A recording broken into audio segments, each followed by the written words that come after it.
All right, so welcome. Today is Wednesday, March 6th. At least in Ohio right now it is. So welcome to, we are in our first sprint, second session today for cohort 24. And we are going to begin today with a discussion about social media. I think a lot of the times when I begin engaging in this conversation, I think the question kind of becomes, and once again, I also had this question, so it's not a rare one. What is the difference between using social media the way I've always used it, let's say perhaps for social purposes, versus using it to market anything, but in this particular instance, using it to market the potential pre-sale and launch of a book. So that's something we're gonna start out discussing real quick, is how the expectation of using social media for marketing differs. So social media in a lot of capacities has really revolutionized the way that we market.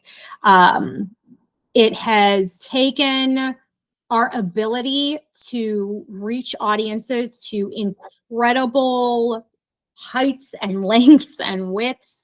But more importantly, I think the thing that has changed it the most is, in the past, when we wanted to know about our audience, coming from a marketing perspective, we had to do some pretty expensive and extensive marketing research. And that was costly and it took time as well. So social media kind of allows us now to have some of that information without lengthy research processes or time. It allows us to get to know our audience a little bit better, particularly where we tend to get more information than we've had in the past.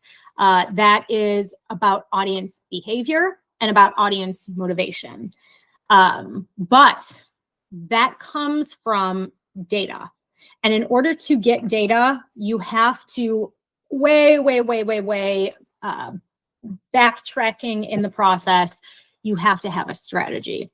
So that's really the big difference between the way we are going to ask you to use social versus the way that a lot of people are already engaging with social, is we are going to ask you to be strategic, and we're going to ask you to be consistent and to have data, or to take data. I'm going to share my screen. And once again, if there's any questions, by all means, verbally just say something, raise a hand. I know last week for the hand raising wasn't making any sound for some reason. But yes, by all means, do let me know, and I can always stop for questions. What do we want you to do with your social media strategy? What do we hope it accomplishes? First of all, planning out your content, and that comes entirely from a strategy.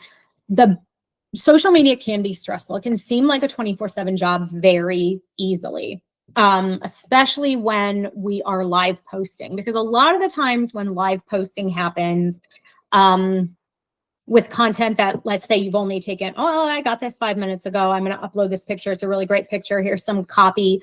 A lot of the times when that happens, there might be a need to go back in and edit. Oh, I maybe forgot a comma, I misspelled something, or I want to add something.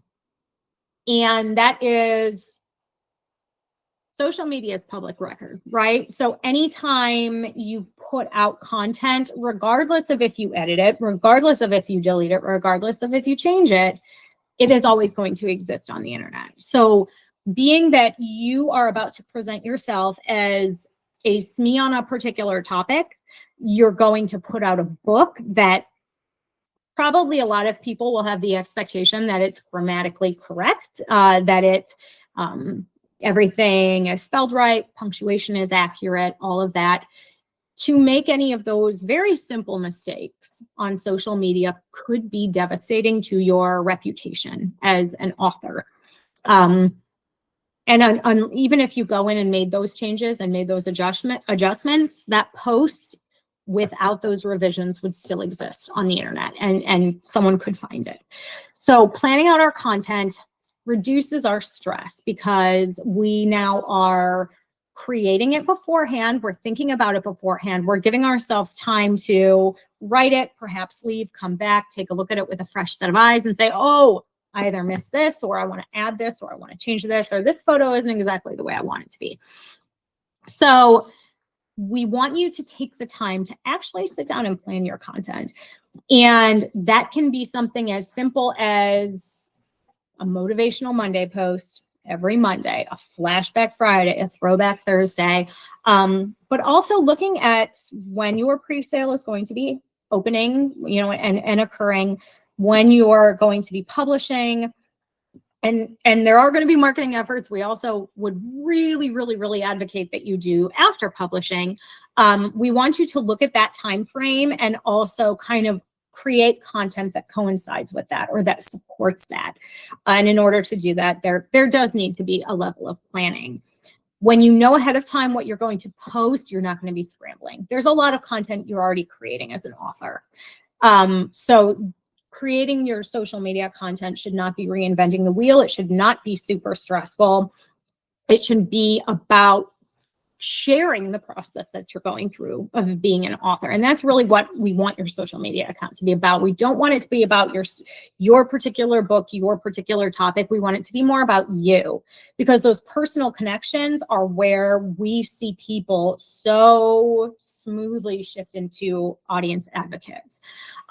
They may love your topic, and that's great, but it's those really human personal connections that make it it's an emotional connection. It's something that humanizes you as an author or as a social media presence.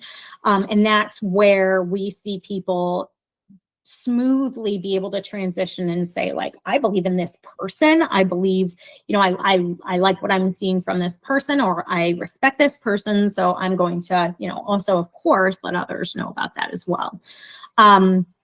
We also, a lot of times when it comes to social media, we have content calendars. That calendar can be for a week out, that calendar can be for a month out, but what it basically is a calendar that kind of lists where you're posting. Are you posting to LinkedIn only? Are you using Facebook, Instagram, Twitter, now X, TikTok, Pinterest? And as far as the questions about, well, what platforms should I be using? It's all about your audience. A lot of the questions that people have about anything social media related, the answer, or at least my answer, is always, what would your audience want? Is your audience on Facebook? Do you think the majority of your audience is active on Facebook? Well, then, yeah, we need to put content there. We need to basically take it to their doorstep. So we want to most definitely place our content where our audience is already congregating. And for a lot of authors, that's LinkedIn, because it's a more business-oriented environment. So once again, that's up to you. I will never advocate for a particular platform outside of saying, what would your audience want? And that's where you'll see me kind of motivate you to be publishing content on a regular basis. We also provide you with a really, really helpful document here where we kind of give you an idea. This is not a content calendar per se, but this is kind of a content checklist. So if you ever are wondering, well, what should I be posting? What does it mean to invite people into my process? What does it mean to do invitation marketing? Well, this is the type of content we would like to see you pushing live on the social media channels of your choice, which is like introducing yourself. Who are you? What is your background? What brought you to this topic? Snippets of what your book is about. You do not by any means have to be telling the in-depth 30-minute version, because we do still want people to feel motivated to purchase the book or to purchase a package. So we want you to give kind of just snippets, basic ideas, basic concepts. Remember, this is more about you and your process. It's not the uber focus should not be on the book. It is on you, your process, and why this book is important to you, and why this topic is important to you. A quote graphic from your book. A lot of the times, because Mondays, a lot of the clients that I have run social media for typically post Monday through Friday. So there's kind of this lull on the weekend because they do not see their audiences typically super active on social media on those days. So a lot of the times we use motivational Monday quotes, because that is just super easy to kind of make ahead of time. It doesn't really, sometimes we do have to watch the climate of what's going on in the world and say, well, this quote might be, it might hit better at another time. But that's a lot of the times, any kind of quote, a lot of times goes really good on those Mondays, because that's kind of just the type of content people may kind of expect. They're working back into their work week too. So something that's a little motivational in nature, something that's a little, less, something that just kind of eases them into that week really seems to be helpful. Sharing someone or something that's inspired you, campaign perks, when you are thinking about going through and creating your perks, if you're going to have, codes for those, promo codes for any of those, absolutely. We want to share that on our social medias, collaborations, your writing music playlist. I mean, this is, as a writer, I've the majority of everything I've done has had a pretty heavy writing component to it for the last decade. There's always something I'm listening to, even if it's just green noise, brown noise, or if I'm jamming out to something from the 90s. Share your playlist with your community. Put it on Spotify, tell them why you're choosing that, what it's doing for your process. Is that, today I need to energize myself. Today I need to chill myself out. We want that ebb and flow, and we want your process to be shared, because everyone wonders, what is it like to write a book? What is that process like? And you're going through it at an abbreviated pace. So definitely allow yourself to be honest that sometimes it's hard. Sometimes it's super awesome, and I feel like I'm on top of the world. And a lot of times that can be shared through a music playlist. Like, what is your mood that day? And how is this snippet of music that a lot of times audience members can connect to? How is that helping you or impacting you? So you all have access to this checklist. And it is, you can access it from the workbook. So these are just some of the topics we would love to see you talk about or share about on your social media platforms. Vary your content. And this is something that also comes from planning your content ahead. Use video, use photos, use carousels of photos, use graphics that you've created.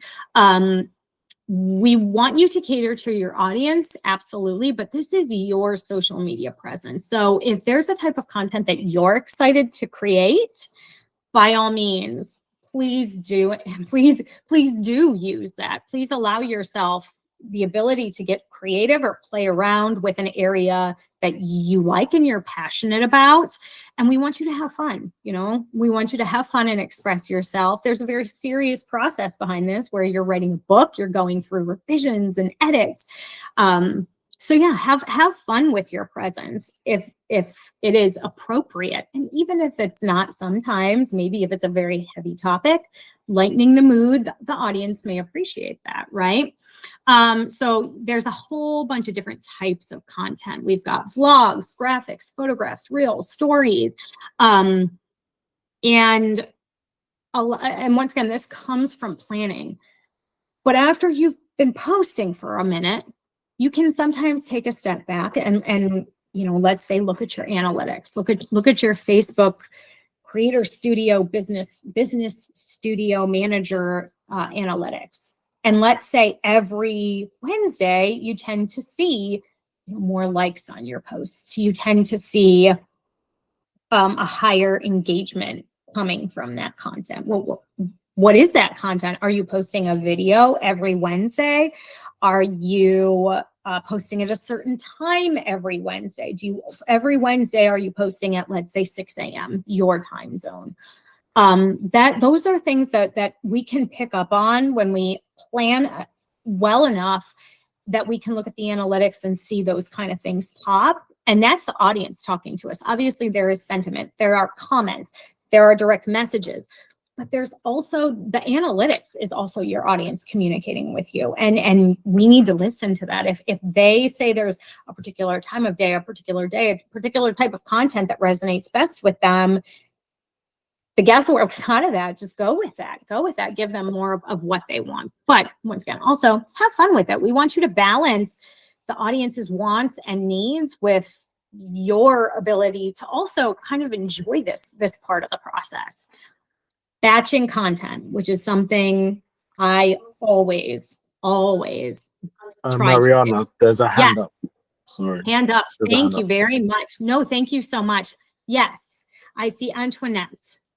Yeah, I think I kind of figured out, like, once I saw the slides moving, I was gonna ask where that the page you were using to, Yes. but I guess it's in the workbook, correct? Yes. Yes. Everything Okay. you're going to see me share is going to come directly. It's anytime I'm sharing my screen, it's going to be the workbook that I'm sharing. So everything, all of the links you see me click, everything I do discuss in this class is straight from the workbook. And you guys have that exact same access. Those same links, your versions, it's just the same as the version I have. And if you have trouble finding any of those, please do let me know, and I can, try and maybe leave a note and at you in that particular section. All right. Okay. Batching content. So anytime, a lot of the times when professionally I'm managing social media accounts, batching is a must. And what that means is usually a week out. For entities that I've worked for longer, I can go even a month out where I'm kind of just creating all of the content. I may take one Friday afternoon and just knock out all the content for the following week. And that's considered batching, where you create larger chunks or multiple days worth of content kind of in one sitting. And once again, when you have that strategy in place and you have a high visual purview of what you want to post, it makes it easier to batch that content, because then you can say, well, I do this on this day, I do this on this day. I can see everything I need to create for next week, so I'm just going to sit down and get that done. And once again, we don't want you to recreate the wheel. You are already creating so much content for your book. It should be very natural to share that process and maybe even some of that content while it's in these more youthful stages of the process. We just really want you to take what is already there and share it. We're not asking you to please, you start from scratch, do this in addition to absolutely everything you're already doing. We want you to take what you already have and simply find a insightful and intentional way of sharing it via your socials. So yeah, batching content you can create by the week, by the month.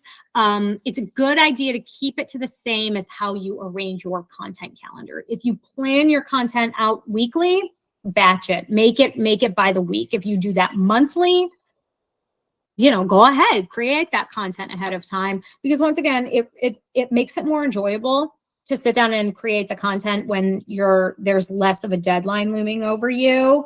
But it also, and that's going to show through in the content. If you're enjoying it more, the audience is going to have the ability to also enjoy it more as well, because they're going to be able to tell if you are remiss to have to do this particular task. But social media is going to be so super important to communicating with your audience and successful pre-sale. If you're on a roll, don't be afraid to go out. It's always better to have more content than you need. And if for whatever reason a day has to change, I had this post on this day and now I need to change it, absolutely fine. If you're listening to your audience well enough and you're able to catch that a post may need to be shifted, that's awesome. That you are getting to know them well enough and getting to understand them well enough that you would know that. That's awesome. Recycling content. Recycling content is a great way to reach a wider audience. Number one, someone who begins following you today in March versus someone who was following you 6 months ago. Sure, they can go back through your profiles and see what you've posted previously. But you can also reshare content from the past and give them the ability to see and be a part of that as well. A lot of the times what we do to kind of choose what content to recycle is just look at our posts that have performed well in the past. And then we try to recycle those in some way. It can be as simple as putting them on a Throwback Thursday or a Flashback Friday, if you so choose to do those kind of weekly posts that Motivational Monday, the ones that kind of, don't require, they're not very strictly bound to your strategy. But if you can do that, you can also just say, hey guys, remember that post I made 8 months ago where I talked about, or guess what? I turned on, I was reading a blog today. I heard about this and I want to show, that I've talked about this before too, that this topic's important to me. It gives you the opportunity to reach a wider audience and to show those people who are newer followers what it is you've kind of always talked about. But it also kind of simplifies the process of creating content for you. You don't, if there's a day where you literally, I have nothing to post today. I'm busy. I'm tired. This is not something I want to do really today. Then just find a post from the past that has performed successfully and that, hey, just felt like today's a good day to go step back into, September 2 years ago and share what I was thinking about back then. So, yeah, it can even go more in depth. You can even say, guess what? I wrote about this, 2 years ago. I now have some additional thoughts on it. Here we go. So yeah, if recycling content is always a way, if let's say you're stuck at a roadblock, that's always a good way to maneuver around the roadblock. Scheduling your content. A lot of times this process is only going to work if you do batch content.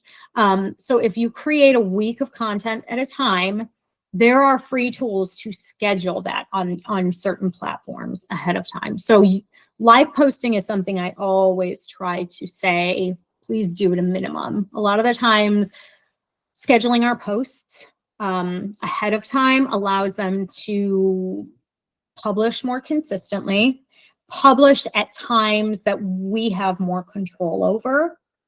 And it feeds into algorithms. It does consistent social media posting does feed into algorithms and organically could limit your reach or expand your reach. It could limit your impressions or expand your impressions, which was basically just the number of counts that you're reaching or the number of eyes that are getting on your content. You don't always have to pay to impact those particular metrics. You can do this organically without any funds attached to it, simply by posting consistently. And a lot of times scheduling your posts out, especially if there's periods of time where you're creating multiple posts for a day, it simplifies the process and it definitely adds efficiency to it as well. There are enterprise level softwares out there that will say you need this to schedule your posts, the HubSpots, the Hootsuites, the Sprout Socials. And yeah, those are great tools, but they're great for larger organizations. If you are a personality and you're not operating accounts that have 1 million plus followers, there are free tools out there. Facebook and Instagram go off. It used to be called Creator Studio. I think it's now called Facebook Business Manager. And pretty much if you have a business profile, which is very easy to do, even if you only have like a social, your individual profile, it's very easy to flip that to a business profile. Basically all it takes is like, verifying your email address. And then once you get into that business side of Facebook and Instagram, you can use the business manager to schedule your posts. And once again, you can do that a week out, you can do that a month out. I've not hit any limitations with the business manager where it said, nope, you can't schedule out that far. That might have happened at like 6 months out, but I don't think I've ever found a limitation scheduling out a week or a month. Twitter, when it was Twitter, used TweetDeck. I don't know if with X it still allows that. A lot of people tend to stay away from Twitter if their professional profile, LinkedIn is more of a business related, whereas Twitter or X typically kind of, you see a lot of hot button topics in there. And that might be great for what it is you're talking about. But once again, is that what your audience wants? Does your audience want to talk about hot button topics? Well, if they do, yeah, absolutely. Post to Twitter or X. But if they want to keep it more buttoned up, and particularly if you're looking, to really connect with and nurture connections with individuals of reputation for a particular industry or particular businesses, once again, LinkedIn may be the platform to do that. Each one of these platforms tends to typically draw in. The Instagram audience is far different from the LinkedIn audience. The Facebook audience is far different than the TikTok audience. And you can do basic research, just a real quick, tell me about the audiences that are already on Facebook. There's going to be particular demographics. So this age range is strongest on this profile. Is it what's a lot of times, is it gender? Are females, typically navigating to this platform are males.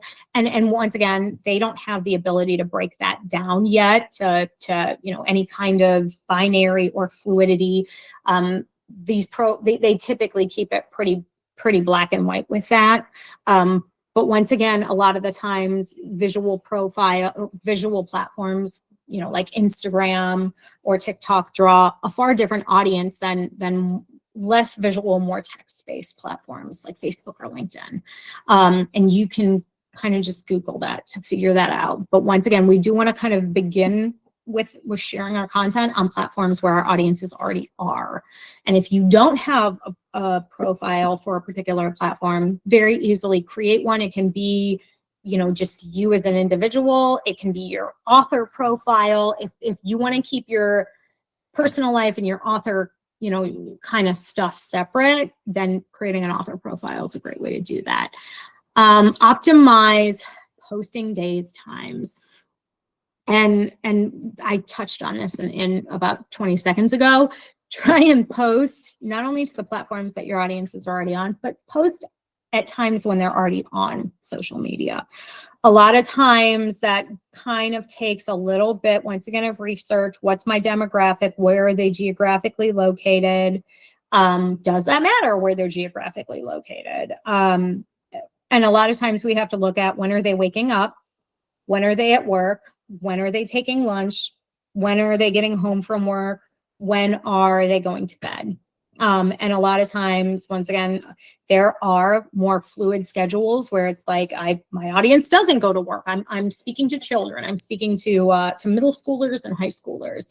But once again, there's typically chunks of the day where we see these platforms have lulls, and people are not actively on the platform or posting a lot during those times of days.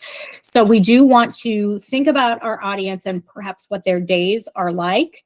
And we do want to post at times when we are assuming they're already on the platform. So that may be first thing in the morning, that may be at lunch, that may be after dinner. It depends. It depends on the audience, and we just want you to know your audience well enough to be able. Once again, anytime you ask, what platform should I be on? What time of day should I post? What does your audience want? When is your audience already on these platforms? We want to take our content to their front doorstep and kind of ring the doorbell and have them come answer the door, and bam, there's our stuff. Post consistently.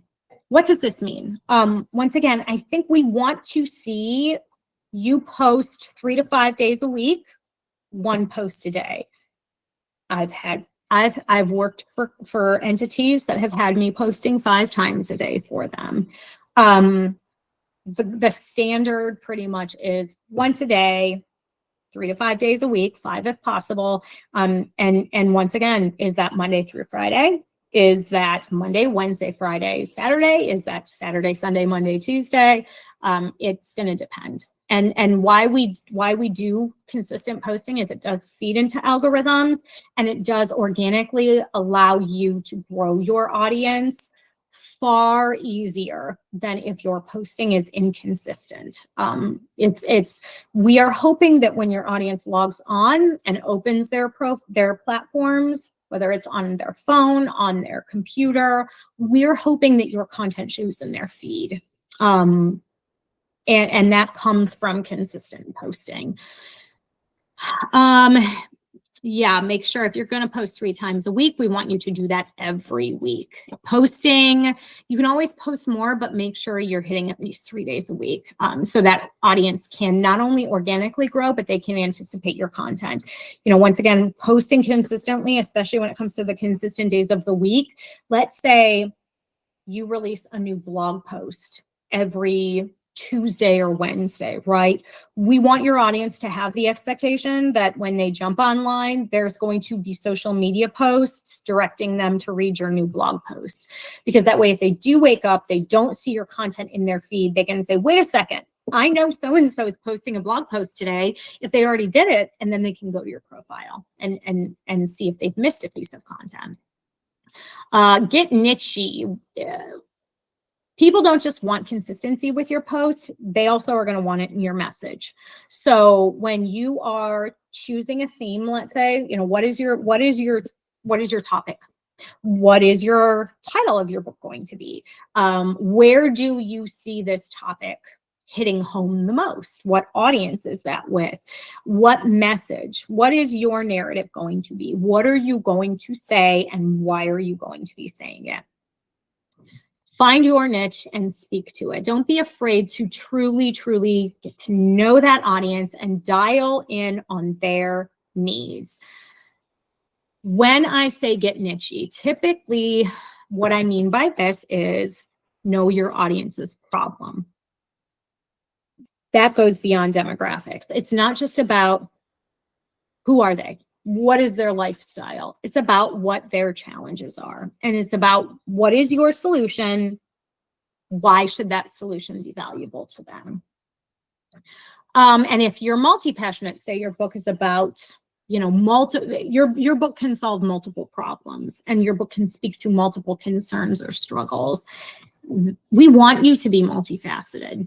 No one on this planet probably is not multifaceted. So we want you to show that through your profiles. That's okay. If there's multiple things you want to say or share, yes, but do make sure that it always ties back into your message, and it always ties back into what it is you are projecting as your author persona. So yeah, because we want your audience to connect with all parts of you, not just, we don't want them to appreciate you for one thing and then you feel siloed to only talk about that one thing or to only be that one thing. We want you to have a multifaceted social media presence so that your audience can, also dial in and get to know all of the parts of you, because they're multifaceted too. And that's going to be validating for them to begin with, to say, hey, this person likes a lot of things. This person talks about a lot of things. So do I. Hashtags. Believe it or not, hashtags are a search function. When you add a hashtag to a post, that means that it now can be searched. Basically, search engine optimization, right? You're finding a keyword, and now your particular post or profile is going to be able to be searched for that particular hashtag. this was something that was shocking to me when I started to do social media professionally. I think back in the day when I would jump on social media, if I wanted a lot of likes on my post, I would have like 50 hashtags. Like, wow, the more the better. When you are using hashtags professionally for search functions, which is what technically their purpose is, 3 hashtags at most. A lot of times we also do branded hashtags for people. When that's something that an entity wants, if that's something you do want to endeavor in, do your research. And that really literally is just going on the platforms, searching the hashtag, seeing how many posts are already using that hashtag. Has someone, and when they brand a hashtag, that doesn't mean they're trademarking it or they're copywriting it. It literally just means that, like, it's socially they're going to use it on all of their posts, and it's now going to be attributed to their brand, but there's nothing legal behind it. So that's why we want to search, because there's no way to search. You're not going to search a hashtag and have it come up and say, this one's trademarked, you cannot use it. That's rarely is that going to happen. So what you want to do is go on the profiles and actually search what you'd like to use as your branded hashtag. If they're over 1,000 posts, we technically, at least industry-wise, typically say that's not going to be a good branded hashtag. It's already too prevalent on the platform, and when someone searches it, your content that now has that branded hashtag is not going to show up as much as we want it to. So 1,000 posts or less, sure. 1,000 posts or more, probably not a good option. We also want you to look at the sentiment of that hashtag. When you're searching it, go through the posts. Are the posts that are showing up in alignment with your message?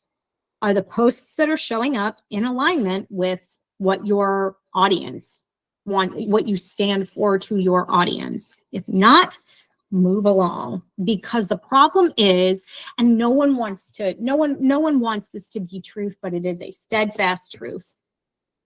People are going to judge you based solely on, when they search your hashtag, what comes up, not just your content, what other content comes up. Is their content coming up from organizations that are in alignment with their beliefs? Is their content coming up that's in alignment with what they believe or what they live or what they do? And if not, I would move along, find a different hashtag, because there was a time I was doing a branded hashtag for a school district. And in researching, we came up with 12 different hashtags they can choose. They also gave us some options, and in searching those options, there was some unsavory content that was coming up for one of the hashtags that they thought they liked, that they had created. Nope, we will never advocate that you use that as your branded hashtag. We don't want your professional persona to be muddied at all by content that existed on social media prior to you. We don't want that to punish you. So yes, sentiment, we want to know the emotion or kind of the belief structure around the hashtag. And that literally just takes maybe going through a few posts, seeing what organization or individual those posts are from, and reading the comments. Are these going to draw people in, or are you perhaps very covertly sending a message that audiences might not want to be a part of? Also, be mindful of who you are following. People are going to look at who you are following, and they're gonna judge based on that, right? So if you are following, and this doesn't have to be, if you have an author persona separate from your personal, I'm talking about what your author persona is following. Is it in alignment with your message? If it is not, then if that profile that you want to follow is not in alignment with your message, go follow it on your personal account. Absolutely. But if it's not in alignment, I would not follow it on your professional account. 3 hashtags tend to be the ones, that's where we see search function do its best work when we have 3 hashtags. And that can be 3 hashtags and the addition of your branded hashtag for 4. But believe it or not, the more hashtags you put, the harder your post is to search, because you're technically using far more keywords, and you're going to get a lot more searchers who are not really searching for your specific topic. So when it comes to hashtags, use them with specificity and use them sparingly. 2, 3 at best would be what we would like to see. Engage others.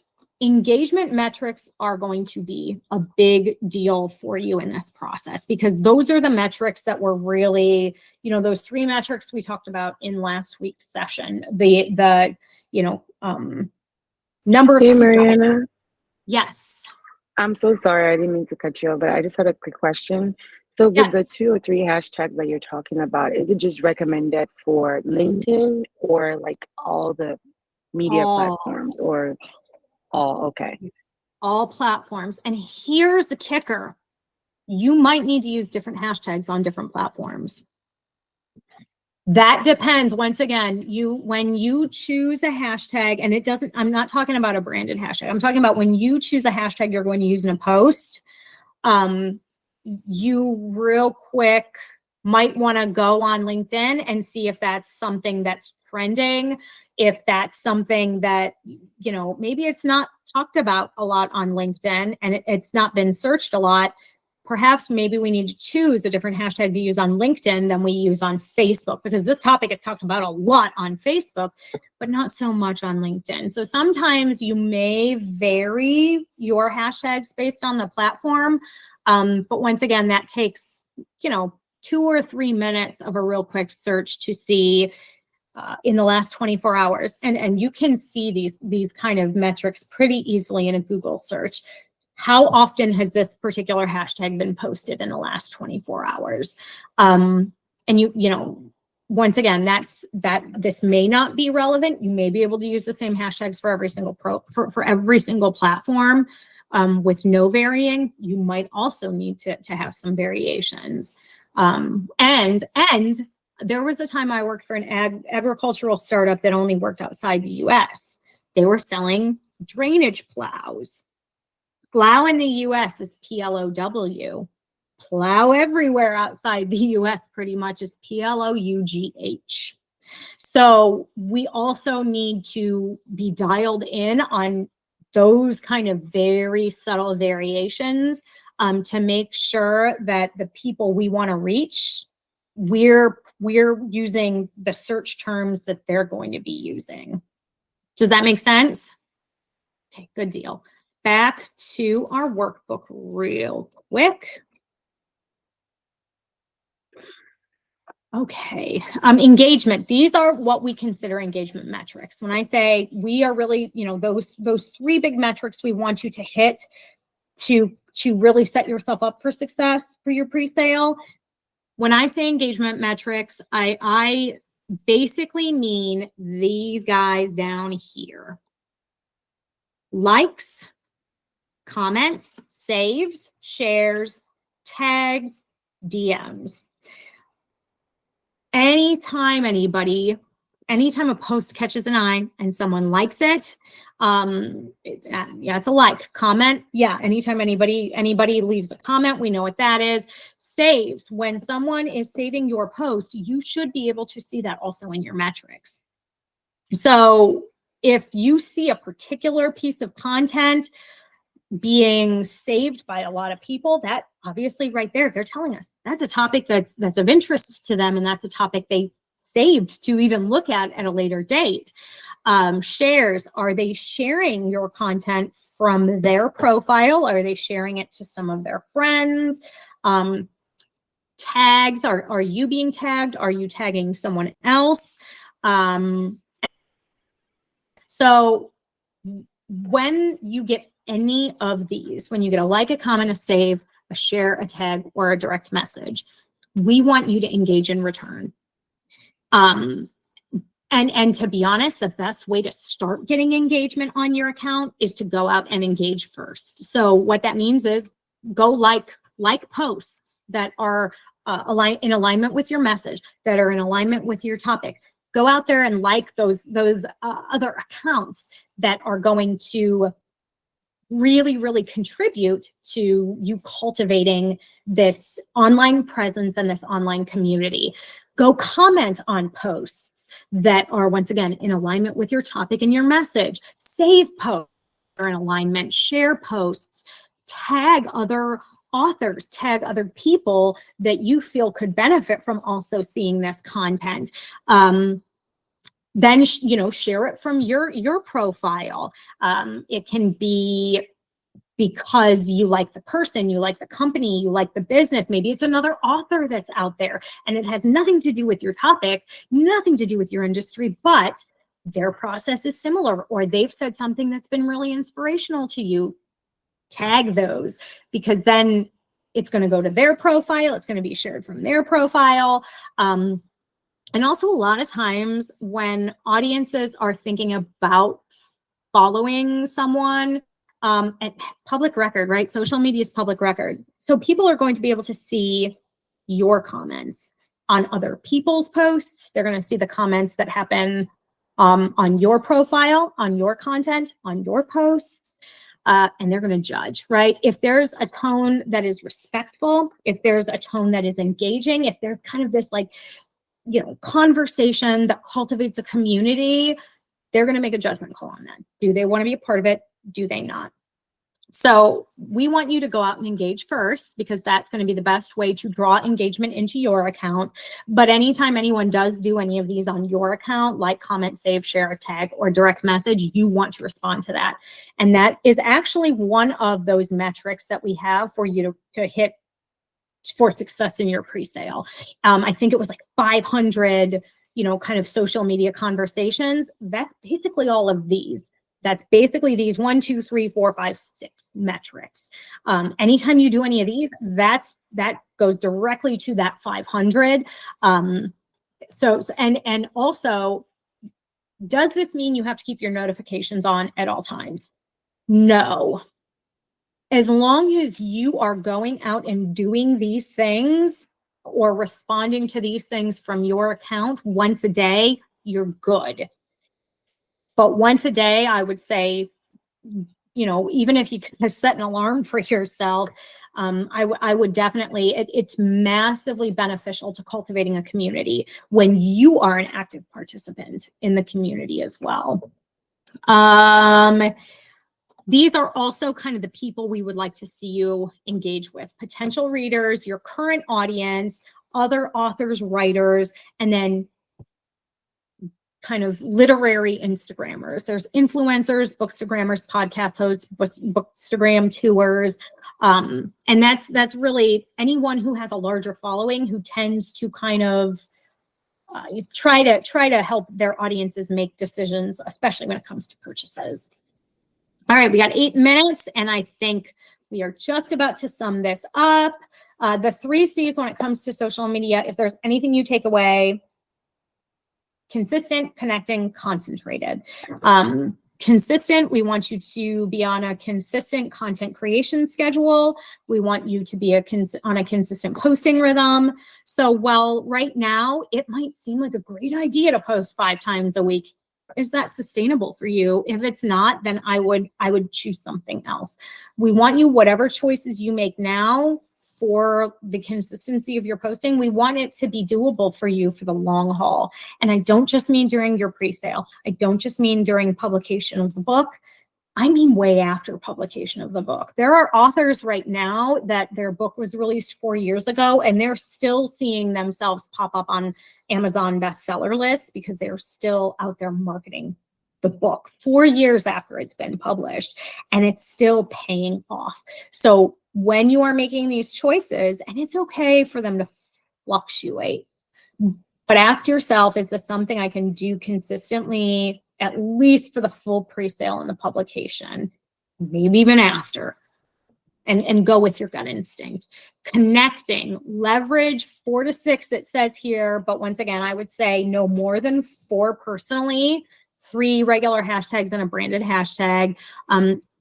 and tag any individuals or companies that you want to draw into the conversation or that you want to mention out specifically or reference in your post. Connect with others having a similar conversation as you and who also may have the same potential readers or potential audience. Concentrate, always point back to your thought leadership, your topic. Provide your audience with something tangible. And usually what that means is either entertain them, make them laugh, inform them, so they either walk away with maybe a lightened mood, or they now walk away with information they didn't have, or inspire them. They now walk away feeling as though they can do something that they maybe didn't want to do, or do something that they didn't think of doing before. So yeah, we those would be the big three things we'd want you to take away.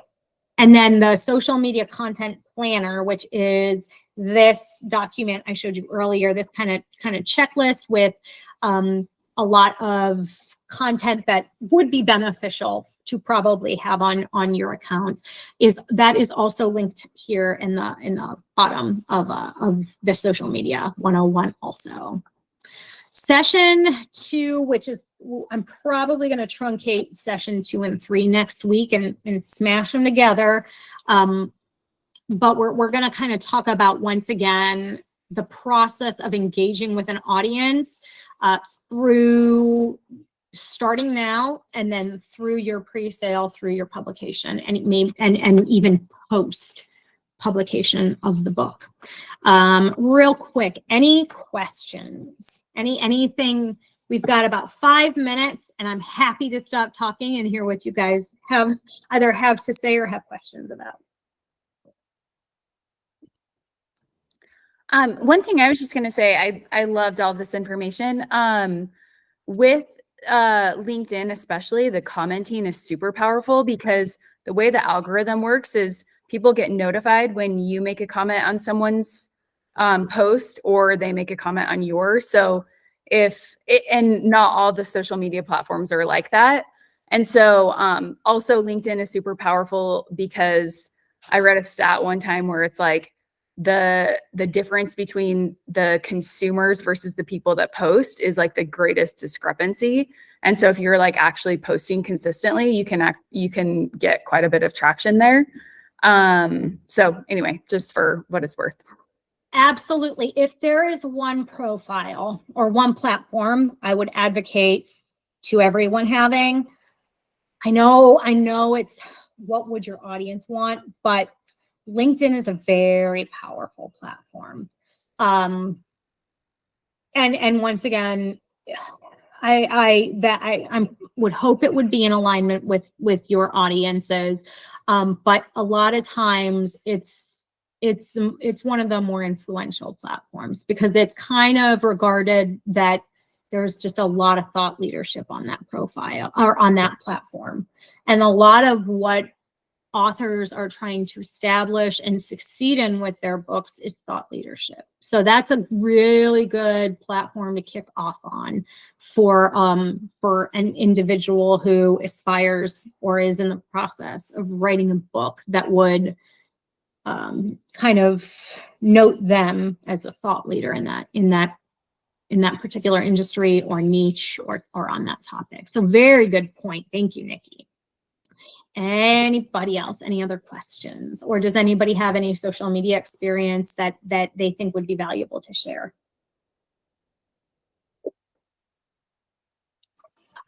I have one. I'll just go. Go ahead.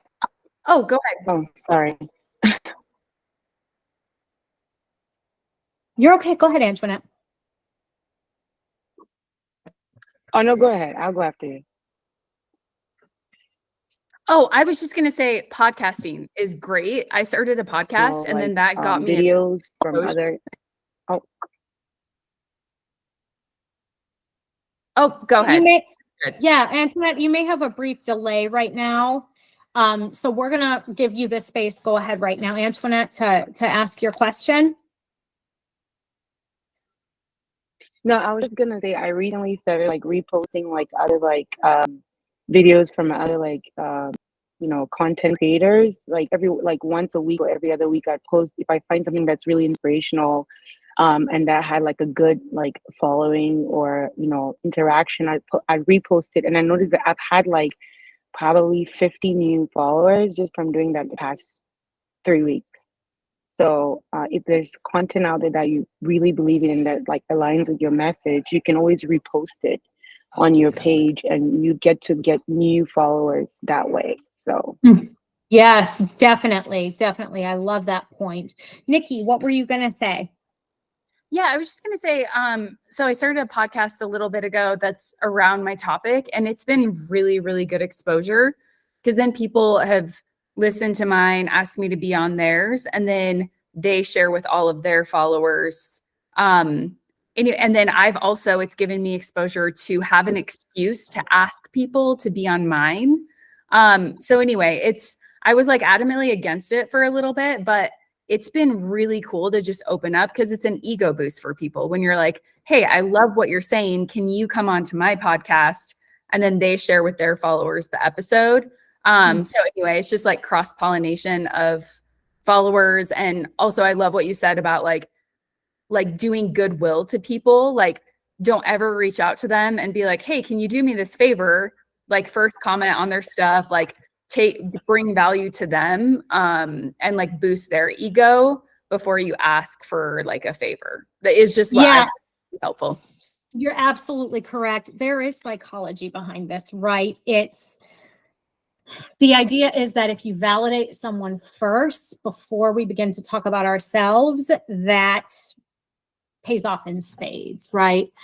We are at 1 o'clock. I'm seeing a couple people drop off. So thank you so much for joining this week. I will get this video posted probably in the next